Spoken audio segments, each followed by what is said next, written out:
Pattikonda bridge దగ్గర ఉన్నటువంటి ఏరియాలో మనకు రాబడినటువంటి సమాచారం మేరకు మన గుత్తి ఎస్ఐ నవీర్ రసూల్ గారు మరియు సిబ్బంది కలిసి రైడ్ చేయగా ఈ యొక్క బొంబాయి నరేష్ అలియాస్ సౌదా నరేష్ అనేటువంటి వ్యక్తి దగ్గర మనం దాదాపుగా 1140 గ్రాముల గంజాయిని సీజ్ చేయడం జరిగింది. ఈ కేసులో మనం బొంబాయి నరేష్ని విచారించినప్పుడు ఈయనతో పాటు ఇంకా కొంతమంది నేరస్తులు ఈ యొక్క గంజాయిని తీసుకువస్తూ వ్యాపారాన్ని చేస్తున్నారు, అలాగే సేవిస్తూ ఉన్నారు. ఇలాంటి నేరస్తుల్ని మనం కేసు రిజిస్టర్ చేసి మనం చట్టం దృష్టికి తీసుకురావడం జరుగుతూ ఉంది.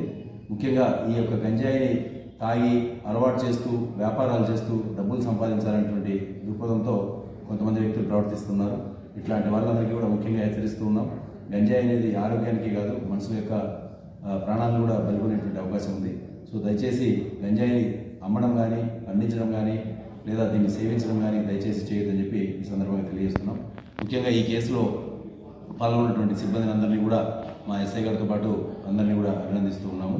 ఈ నేరానికి పాల్పడినటువంటి ఏ వ్యక్తులను కూడా ఫ్యూచర్లో వదిలిపెట్టమని చెప్పేసి హెచ్చరిస్తాము.